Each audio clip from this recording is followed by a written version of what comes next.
Salam sehat semua. Saya Dr. Ferius Suwito, SPKFR, IVOKA, FIPM, USG. Apakah ada yang familiar dengan penyakit frozen shoulder? Mungkin belum banyak yang mengetahui mengenai istilah ini. Frozen shoulder dalam bahasa Indonesia adalah bahu beku. Kondisi di mana sendi bahu menjadi kaku dan mengakibatkan keterbatasan gerak. Gejala yang sering dirasakan adalah nyeri.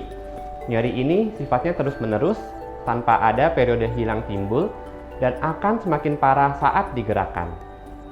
Selanjutnya kekakuan, membuat gerakan bahu terbatas sehingga sulit untuk melakukan aktivitas sehari-hari. Contoh yang paling simpel adalah saat mengenakan pakaian. Pengidap frozen shoulder juga sulit tidur, disebabkan rasa nyeri yang terjadi membuat pasien sulit tidur pada malam hari. Ada beberapa faktor risiko pasien dapat mengalami frozen shoulder, yaitu usia, umumnya terjadi pada usia 40-60 tahun. Jenis kelamin, wanita lebih sering mengalami frozen shoulder dibandingkan pria. Cedera saat olahraga dapat terjadi pada atlet ataupun bukan. Kondisi medis tertentu seperti diabetes, penyakit jantung, hipotiroidisme, hipertiroidisme, atau kolesterol tinggi dapat meningkatkan risiko terjadinya frozen shoulder. Kekurangan gerak pada kasus setelah patah tulang atau operasi sehingga menyebabkan seseorang sulit untuk bergerak. Kelumpuhan bahu. Orang yang pernah mengalami kelumpuhan bahu seperti pasca stroke. Riwayat keluarga. Orang yang memiliki keluarga dengan riwayat frozen shoulder mempunyai risiko. Meskipun beberapa faktor risiko frozen shoulder tidak dapat dihindari, ada beberapa langkah pencegahan yang dapat kita ambil, seperti selalu menggerakkan lengan, terutama bagi mereka yang telah mengalami cedera atau operasi pada sendi bahu. Bagi orang-orang yang sudah menderita frozen shoulder, terdapat beberapa terapi yang dapat dilakukan, yaitu fisioterapi. Terapi ini meliputi ultrasound, pemanasan, listrik, dan laser. Selanjutnya, manipulasi sendi. Tindakan ini dilakukan oleh dokter atau fisioterapis untuk membantu mengembalikan gerakan pada pasien agar tidak merasakan nyeri selama prosedur. Terapi obat. Obat pereda nyeri atau obat antiinflamasi non-steroid untuk membantu mengurangi rasa sakit dan peradangan pada sendi bahu. Extracorporeal shockwave therapy atau ESWT. Terapi ini menggunakan gelombang suara untuk merangsang penyembuhan pada jaringan yang rusak. Terapi ini dapat membantu mengurangi rasa sakit dan meningkatkan fungsi pada sendi bahu. ESWT tersedia di klinik Flex Free yang tindakan tersebut langsung dilakukan oleh dokter spesialis kedokteran fisik dan rehabilitasi sebagai bentuk pelayanan maksimal terhadap pasien. Kami berharap dengan video singkat ini dapat memberikan wawasan baru sehingga dapat melakukan pencegahan karena pencegahan jauh lebih baik dibandingkan mengobati. Namun, apabila harus mendapatkan pertolongan medis, kami dari Klinik Flex Free dengan senang hati membantu kesembuhan Anda untuk Indonesia yang lebih sehat. Akhir kata, terima kasih atas perhatiannya dan sampai bertemu kembali dengan Klinik Flex Free. Salam sehat.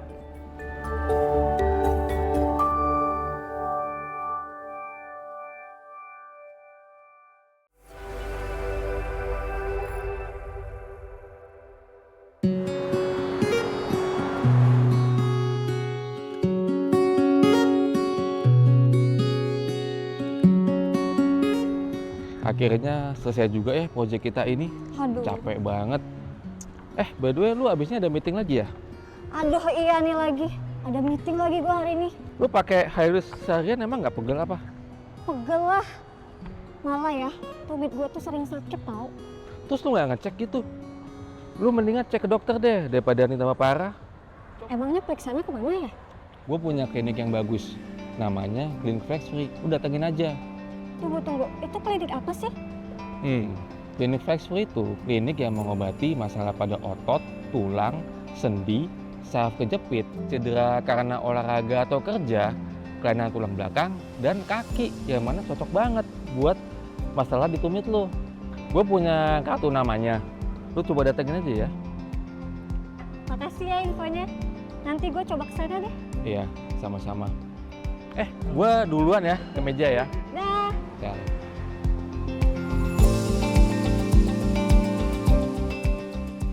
Halo Mbak. Halo, selamat siang. Ada yang bisa dibantu?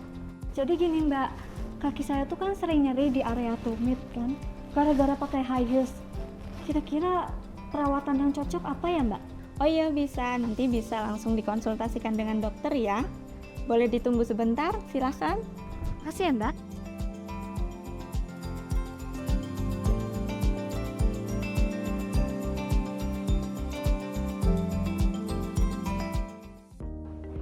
Makasih ya Mbak. Selamat siang. Siap dok. Saya Dr. Ferius, ya silakan dok. Oke, apa yang bisa saya bantu? Jadi gini dok, telapak kaki saya tuh sering nyeri. Terus saya kan udah konsumsi obat-obat pereda nyeri ya, tapi tetap aja sakitnya tuh nggak hilang-hilang dok. Itu kenapa ya dok? Oke, sudah berapa lama dan di lokasi mana ya nyerinya ya? Saya tuh udah sempet minum beberapa pereda nyeri ya, tapi pas kemarin tuh saya udah nggak tahan lagi dok, nyeri banget. Nah, area yang paling hebat tuh nyerinya di area tumit ini dok. Sih. Apakah Mbak Anissa sering pakai high heels? Kebetulan sih dok, setiap hari saya selalu pakai high heels keluar rumah. Oh, I see. Oke, kalau gitu kita lakukan pemeriksaan dulu ya. Baik dok. Ya, silakan.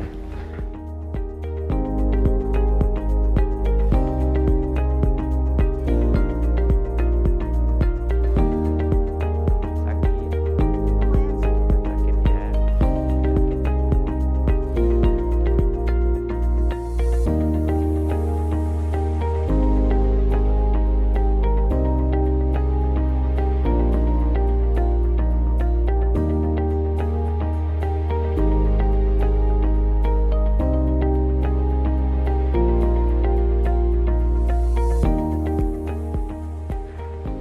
Oke, silakan berbalik lagi. Oke, boleh sambil duduk. Oke, duduk ngadep sini. Oke, jadi setelah pemeriksaan, Mbak Anissa ini ternyata terdiagnosis plantar fasciitis. Plantar fasciitis itu apa ya dok? Jadi, plantar fasciitis ini adalah kerusakan pada jaringan di bawah tumit yang disebut dengan plantar fascia. Nah, ini dapat disebabkan oleh tekanan ataupun tegangan yang berlebihan dan banyak sekali ditemukan pada orang-orang yang memakai high heels. Oh, terus kalau saya pengen nyembuhinnya gimana ya dok caranya? Oke, jadi untuk penyembuhannya ada beberapa opsi yang dapat dilakukan. Yang pertama adalah bisa dengan obat-obatan. Yang kedua, bisa dengan terapi fisik. Yang ketiga, kita dapat melakukan injeksi, seperti injeksi anti radang atau injeksi regeneratif, seperti misalnya PRP atau sekretom.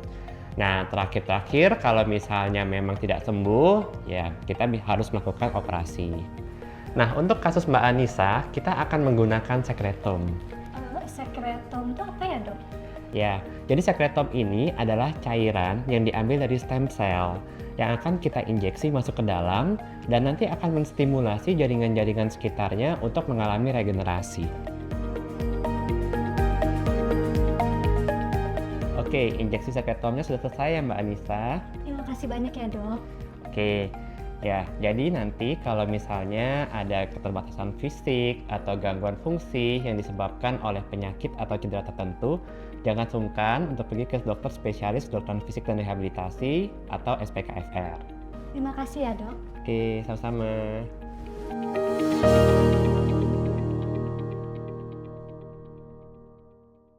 Bahumu sering kerasa kaku? Coba lakukan 3 stretch ini agar bahumu terasa lebih nyaman. Halo, saya Dr. Ferius, spesialis rehabilitasi medis. Di video kali ini, saya akan share 3 gerakan stretching yang penting untuk kamu yang sering merasa kaku di bagian bahu. Yang pertama, dimulai dari gerakan ayunan lengan, yaitu membiarkan tubuh sedikit membungkuk, lalu mengayunkan lengan secara perlahan. Gerakan ringan ini bantu melemaskan otot tanpa tekanan berlebih. Kamu juga bisa pakai handuk untuk membantu peregangan. Pegang handuk di belakang punggung, satu tangan dari atas dan satu dari bawah, lalu tarik perlahan. Teknik ini efektif untuk membuat rileks otot yang kaku. Dan satu lagi yang gak kalah penting adalah menarik lengan ke arah dada dan menahannya beberapa detik. Stretch sederhana ini berguna banget untuk mengurangi rasa kencang di bagian belakang bahu. Lakukan gerakan ini secara rutin ya, biar bahumu lebih fleksibel dan nggak gampang kaku. Jangan lupa save video ini buat latihan di rumah ya, Sobat Tutorius.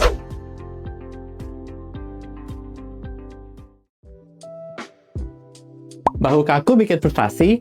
Jangan nyerah dulu. Ini 3 metode rahasia rehabilitasi yang terbukti efektif. Sebagai dokter spesialis rehabilitasi medis, saya Dr. Ferius telah mendampingi banyak pasien frozen shoulder selama bertahun-tahun agar bisa kembali bergerak dengan nyaman dan normal. Hari ini saya akan memberikan tips menarik untuk mengurangi nyeri frozen shoulder yang efektif, agar kita bisa bebas beraktivitas seperti semula. Penasaran kan? Yuk, langsung saja kita bahas. Kalau bahu mulai terasa kaku, jangan khawatir. Ada beberapa pilihan terapi sesuai kondisimu, mulai dari terapi non-bedah, suntikan, hingga fisioterapi seperti latihan pendulum dan peregangan crossbody. Kalau sudah parah, bisa dilakukan operasi artroskopi untuk mengangkat jaringan parut. Kamu juga bisa coba tips mandiri seperti kompres hangat 15 menit sebelum latihan dan hindari gerakan mendadak atau mengangkat beban berat. Nah, itu dia tips untuk kamu yang mengalami frozen shoulder. Menarik kan? Save video ini kalau kamu merasa bermanfaat ya, Sobat Tutorius. Bahu kaku? Hati-hati, bisa jadi ini gejala frozen shoulder. Yuk, kenali tanda-tandanya sebelum terlambat. Saya Dr. Ferius, spesialis rehabilitasi medis. Pada kesempatan kali ini, saya akan memberitahu gejala dini frozen shoulder untuk penanganan lebih cepat. Dengan mengenali gejalanya sejak dini, kita bisa mencegah kekakuan total pada sendi bahu. Yuk, kita bahas lebih lanjut. Tahap awal disebut freezing, ditandai nyeri yang semakin parah di malam hari dan gerakan bahu mulai terbatas, seperti kesulitan saat mengenakan baju. Lalu masuk tahap frozen, nyeri mulai mereda, tapi bahu makin kaku, hingga aktivitas ringan seperti menyisir rambut pun terasa sulit. Terakhir, tahap thawing, saat gerakan perlahan membaik, tapi butuh waktu 6 bulan hingga 2 tahun untuk pulih. Faktanya, 70% kasus terjadi pada wanita usia 40-60 tahun, dan kondisi seperti diabetes atau gangguan tiroid dapat meningkatkan risikonya. Ayo segera konsultasikan ke dokter jika kamu mengalami gejala seperti yang sudah saya jelaskan, dan jangan biarkan bahu Anda beku selamanya. Jangan remehkan nyeri sendi. Begini caranya. Ingin tetap bugar dan sehat hingga usia lanjut, kunci utamanya adalah menjaga kesehatan sendi. Biasakan postur yang benar untuk menghindari tekanan tidak merata pada sendi, dan beristirahatlah dengan cukup saat melakukan aktivitas berulang atau mengangkat beban berat. Olahraga seperti berenang atau berjalan juga dapat memperkuat otot di sekitar sendi dan meningkatkan fleksibilitas. Jika mengalami gejala gangguan sendi, jangan ragu untuk berkonsultasi dengan dokter. Mari wujudkan Indonesia yang bebas dari nyeri sendi ya, Sobat Tutorius.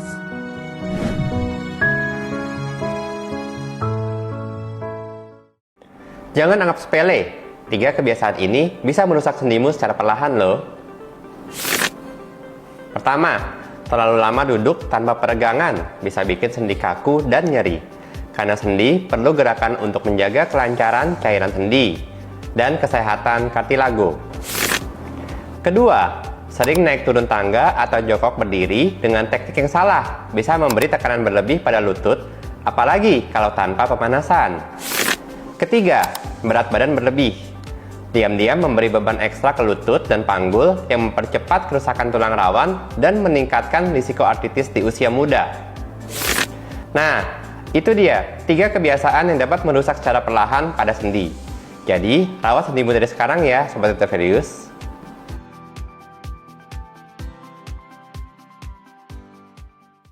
Jangan biarkan liburanmu berakhir dengan nyeri otot dan sendi akibat gangguan muskuloskeletal. Masalah ini disebabkan oleh gangguan pada sistem otot, tulang, sendi, tendon, atau saraf, dan sering muncul setelah liburan karena perubahan aktivitas fisik. Untuk mencegahnya, lakukan pemanasan dan peregangan sebelum beraktivitas agar otot dan sendi dapat menyesuaikan. Banyak minum air putih dan seimbangkan aktivitas fisik dengan istirahat untuk pemulihan tubuh. Perhatikan postur saat berdiri, duduk, dan mengangkat beban. Jika mengalami pembengkakan, kemerahan, atau demam, segera cari pertolongan medis ya, Sobat Tutorius.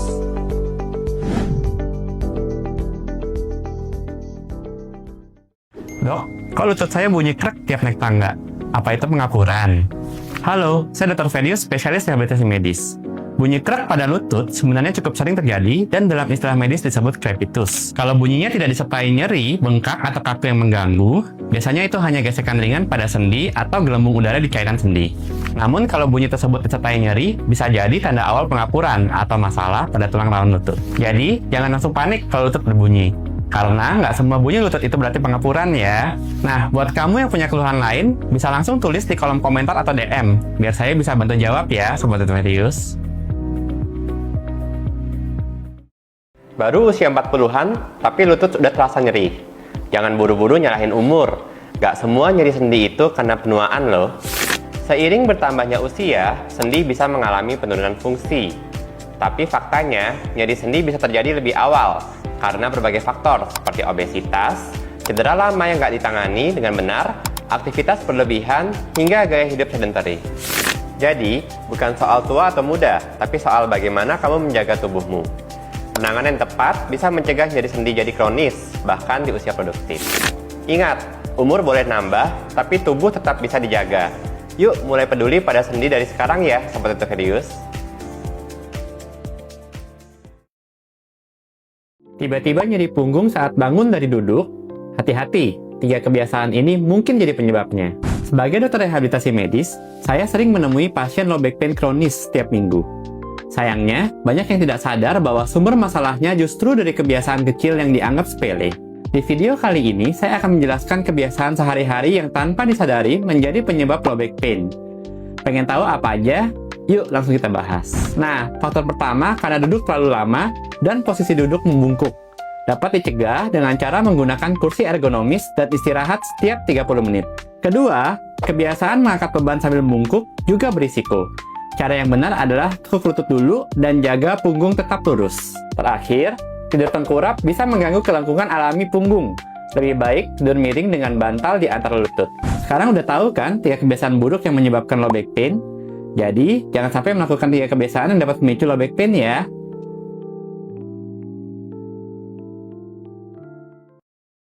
Kamu nggak jompo, hanya salah kelola badan. Ini 4 kelompok orang-orang yang sering sakit pinggang. Pertama, orang yang kesehariannya duduk lama. Kenapa? Karena pada saat duduk lama, beban banyak pada pinggang. Solusinya, sering istirahat, lakukan gerakan olahraga, sehingga otot pinggang kamu menjadi lebih kuat. Yang kedua, orang-orang dengan obesitas atau beban tubuh berlebih. Apalagi jika dengan otot yang tidak kuat, sehingga beban tubuhnya besar, tapi ototnya tidak kuat dapat meningkatkan risiko cedera pada pinggang. Ketiga, orang yang kerjanya angkat-angkat berat. Pastikan ketika mengangkat berat, posisinya seperti yang saya perlihatkan ini ya. Usahakan juga untuk melakukan istirahat atau olahraga untuk penguatan otot pinggang, sehingga dapat menurunkan risiko cedera. Keempat, lansia. Dengan semakin bertambahnya usia, otot-otot dan juga tulang kita dapat semakin lemah. Jadi, kita harus sering melakukan latihan untuk menguatkan otot-otot kita dan juga dapat melengkapi dengan vitamin D dan kalsium. Bila sudah merasakan sakit, segera berobat ya.